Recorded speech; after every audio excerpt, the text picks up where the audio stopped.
साधक के लिए भगवत प्राप्ति का सबसे बड़ा साधन है श्रद्धा और विश्वास, दृढ़ इच्छा शक्ति। इसके द्वारा साधक प्रभु मिलन की राह आसान कर सकता है, प्रभु प्राप्ति की अपनी कामना को पूर्ण कर सकता है। इसी बात को बतलाने वाली एक कथा, एक नीति कथा आप सबके साथ साझा करते हूँ। एक समय की बात है, एक ब्राह्मण देव थे। बड़े कष्ट से उन्होंने एक पुत्र रत्न की प्राप्ति की। वह बालक बड़ा सुशील और अति सुंदर था। उसे पाकर ब्राह्मण और ब्राह्मणी अति आनंदित हुए। परंतु काल का क्या कहना, उसके लिए तो जब मृत्यु का समय आता है तो वह बच्चे और बूढ़े का विचार नहीं करता। देवयोग से वह ब्राह्मण पुत्र भी काल के गाल में समा गया। ब्राह्मण और उसके बंधु बांधवों में शोक की लहर छा गई। सभी फूट फूट कर रोने लगे। आखिर घर में मृत बालक को कब तक रखते। गोद में उठाया, रोते बिलखते शमशान भूमि में जा पहुंचे। बालक को वहां लिटा दिया, किंतु शोकग्रस्त हुए शमशान से वापस लौटने ही वाले थे। किंतु बार बार देखते हैं प्रेमवश, प्रेम के अधीन होकर वे बालक को याद कर करके बिलखने लगते हैं और शमशान भूमि में विवल हो होकर गिरने लगे। एकाएक उस शमशान भूमि में एक गीध और शियार जो पहले से रह रहे थे, दोनों मृत व्यक्तियों का भक्षण कर अपना पेट भरा करते। उन्हें किसी के शोक से क्या लेना देना, उनके लिए तो ये खुशी का अवसर था।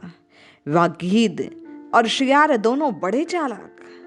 शियार सोच रहा था, यदि इस मृत बालक के परिजन दिन में वापस चले गए तो इस गीध को इस बालक का भक्षण करने का मौका मिल जाएगा, मैं तो भूखा रह जाऊंगा। अतः बातों में उलझाकर कुछ देर रोकने का प्रयत्न करता हूं। उसके विपरीत गीध सोच रहा था, यदि बालक के बंधु बांधव जल्दी से जल्दी जाए तो मेरा काम हो जाए, अन्यथा रात के समय शियार इसका भक्षण कर लेगा। अतः उन्हें रोक शोक मोह त्याग में कैसे न जाने की प्रेरणा देता रहूं।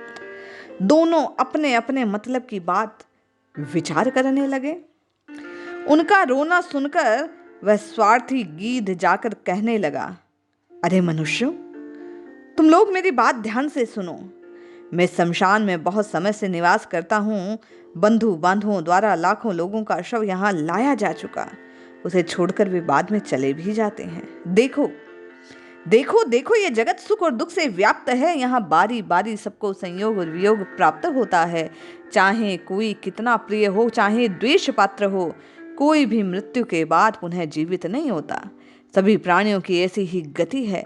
जिसने इस मृत्यु लोक में जन्म लिया उसे एक न एक दिन मरना अवश्य होगा। मरे हुए प्राणी को कौन जीवा सकता है। अतः तुम शोक मोह त्याग कर वापस घर को जाओ, जाओ जाओ, लौट जाओ। शमशान भूमि बड़ी भयंकर है। सूर्य अस्ताचल को जा रहा है। यहाँ ठहरने से कोई लाभ नहीं होगा। अरे, क्या तुम्हारे रहने से ये बालक जी उठेगा? सोचो, विचारो। गीध की बातें उन बंधु बांधवों को सत्य सी प्रतीत होने लगी। किसी तरह शोक का परित्याग कर बालक के जीवित होने की आशा को छोड़ वे वापस जाने को उठने ही वाले थे। तभी शियार सब देख समझ रहा था। गीध की चाल सफल न हो जाए, वह तुरंत सबके सम्मुख आ गया और मृत बालक के परिजनों से कहने लगा, अरे अरे, ये क्या करते हो? मुझे तो तुम मूर्ख मालूम होते हो। कैसे निर्दयी हो। पुत्र स्नेह का त्याग करके नन्हे से बालक को शमशान की भूमि में डालकर जा रहे हो मोड़ मोड़ के। अभी तो सूर्यास्त भी नहीं हुआ, डरने की क्या बात। अनेक प्रकार के शुभ अशुभ समय आते जाते रहते हैं। हो सकता है कोई शुभ घड़ी आ जाए, बालक जीवित हो जाए। आशा का पल्लू छोड़ना नहीं चाहिए। उस समय तुम लोगों को न पाकर यह बालक रुदन करेगा। तनिक विचारो, ध्यान करो। ये तुम्हारा वंशधर बालक है। इसे छोड़कर ना जाओ, ना जाओ इसे छोड़कर। इसके जीवित होने की आशा रखकर कुछ देर तो प्रतीक्षा करो। तुम्हारा अपना है ये। शियार की बातों से मृत परिजनों के हृदय में कुछ ढांढस बंधी। उन्होंने वापस जाने का निश्चय त्यागा और वहीं बैठ गए। जब गीध ने देखा कि ये लोग तो शियार की बातों से प्रभावित हो रहे हैं, तुरंत बोल उठा, अहो, बड़ी विचित्र बात, तुम लोग भी कैसे मंद बुद्धि होशियार की बातों में आ गए। भला बच्चा सूखे काठ की भांति इस जमीन से लगा पड़ा है। शोक करके यहाँ रुकने से क्या होगा? क्या तुम नहीं जानते सबकी एक दिन यही गति होनी है? क्यों नहीं शोक त्याग देते? जाओ जाओ, विलाप ना करो। विलाप करने से कोई लाभ नहीं होगा। अपने कर्मानुसार सुख दुख प्राप्त होते हैं। मृत्यु और जीवन तो प्रभु की देन है, प्रारब्ध के अधीन है। शोक और दीनता को त्यागो। जाओ जाओ, पुत्र के स्नेह से मन हटाओ। रोना धोना मूर्खता है। क्या तुम्हारे यहाँ बैठे रहने से यह बालक जीवित हो सकता है? विकराल काल वृद्ध बालक गर्भस्थ शिशु किसी को नहीं छोड़ता। काल के गाल में समाया हुआ लौटता नहीं है। जाओ, शीघ्र लौट जाओ, इसी में तुम सबकी भलाई है। गीध बार बार इस प्रकार परिजनों से कहने लगा। ये सुनकर वे सभी शोक मोह से ग्रस्त वापस जाने को तैयार ही हो रहे थे। दुख में प्राय ऐसी स्थिति आ जाए, जैसा कहा जाए उसे मानने पर प्राणी विवश हो जाते हैं। मोह और शोक से ग्रस्त थे। वापस जाते देख शियार फिर झटपट बोला, अरे तुम इस गीध की बातों में ना आ जाना। मुझे तो बड़ा आश्चर्य मालूम हो रहा है। कितने स्वार्थी हो तुम लोग। स्नेह कितना दिखावा करते हो, शोक का दिखावा करते हो, अपनेपन का दिखावा करते हो। तुम लोग मेरी बात क्यों नहीं मान लेते? निश्चित बात है, अपने अभिष्ट की सिद्धि के लिए मनुष्य को प्रयत्न करना चाहिए, तभी देव योग से उसकी सिद्धि होती है। देव और पुरुषार्थ दोनों काल योग से ही सिद्ध होते हैं। तुम लोग बालक के प्राण की रक्षा नहीं करना चाहते, क्यों विमुख होकर जा रहे हो? जब तक सूर्यास्त ना हो जाए कम से कम तब तक तो यहाँ रुककर इसके जीवित होने की प्रतीक्षा करो। मानो मेरी बात, प्रभु कृपा पर भरोसा रखो। वे लोग कुछ निर्णय ना कर पाए। कभी गीध कहता, कभी वह शियार कहता। वह गीध फिर कहने लगा, मनुष्यों, मुझे जन्म के लिए आज लगभग 1000 वर्ष व्यतीत हो गए हैं। मैंने किसी मरे हुए को पुनः जीवित होते देखा नहीं। आज लगता है कोई नई बात होने वाली है, नहीं तो तुम लोग इस शियार के बहकावे में आते नहीं। मुझे तो तुम लोगों की मूर्खता पर रोना आ रहा है। तुम लोगों का तो जल्दी से जल्दी लौट जाना अच्छा है। तुम्हारा ये बालक निश्चेष्ट पड़ा है। ये तुम्हें क्या दिख नहीं रहा? क्या ये तुम्हें कोई बात समझ नहीं आ रही? ना ये तुम्हें देख रहा, ना तुम्हें सुन रहा, ना तुमसे बात कर रहा। ऐसा आसक्त जीव तुम्हारे लिए निष्प्राण है। मोह और शोक को त्यागो। जाओ जाओ, छोड़कर लौट जाओ। बार बार गीध इस प्रकार परिजनों से कहने लगा। पुनः शियार बोल पड़ा, अरे तुम लोग इस गीध की बातों में ना आना, ये तो निष्ठुर हो गया है। जरा कमल के समान मुंह वाले अपने बालक पर दृष्टि तो डालो, लगता है अभी बोल पड़ेगा।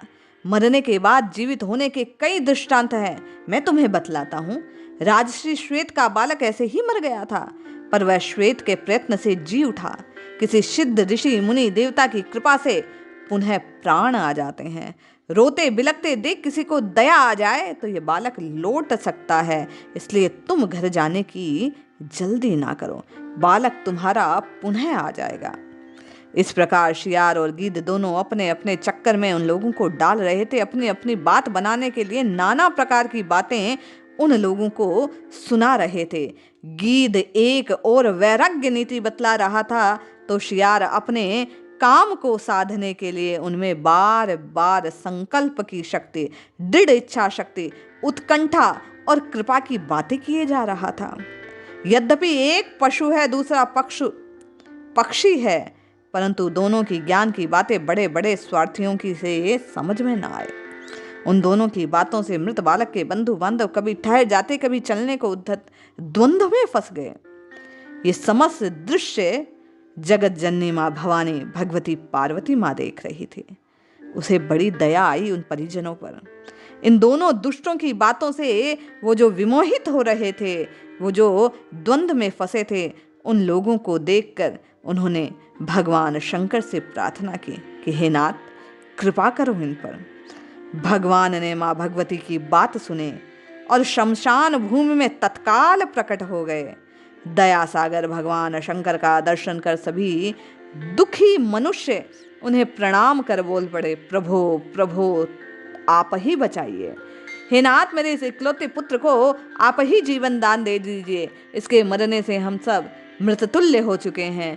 कृपा कर हमें जीवन दान दीजिए, इसे जीवन दान दीजिए, हम सबको जीवन दान दीजिए। नाथ नाथ हम पर कृपा कीजिए, आप हमारे नाथ हैं, भक्त वत्सल हैं। ऐसा कह कहकर आंसू बहाते बहाते वे सब दंडवत प्रणाम करने लगे। जैसा कहा गया, भावों मेटि सकहि त्रिपुरारी, वह भगवान शंकर, ओढ़र दानी, आशुतोष कुछ भी करने को संभव थे। उन्होंने बालक को जीवित कर दिया। जीवित ही नहीं किया, कहते हैं 100 वर्ष की आयु भगवान शंकर ने उस बालक को प्रदान कर दी। आहार की आस लगाए शियार और गीध को भी बाबा भोलेनाथ ने तृप्ति का आशीर्वाद प्रदान किया और भगवान शंकर अपने लोक को चले गए। इधर बालक के बंधु बांधव खुशी का ठिकाना न रहा। बालक को उठाया, गोद में भर भर कर अपने अभिष्ट की पूर्ति होने से आनंद मनाने लगे। आनंद के सागर में हिलोरे खाने लगे। खुशी के आंसू उनके कपोलों पर गिरने लगे। लौट आए। कैसी अद्भुत लीला वैचित्र्य है प्रभु की। नीतिकारों ने ठीक कहा है, यदि मनुष्य उत्कटता में न पड़कर दृढ़ और प्रबल निश्चय और पूर्ण भरोसे के साथ प्रयत्न करे तो देवादिदेव भगवान के प्रसाद से शीघ्र ही मनवांछित फल की प्राप्ति हो सकती है।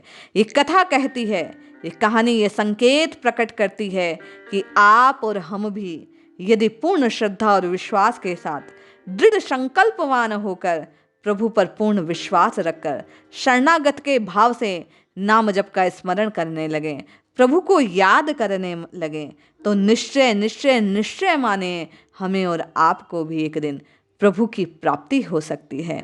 हमारा नाम जपना सिद्धि तक पहुंच सकता है। हमें सब कुछ अभिष्ट प्राप्त हो सकता है। जय श्री हरि।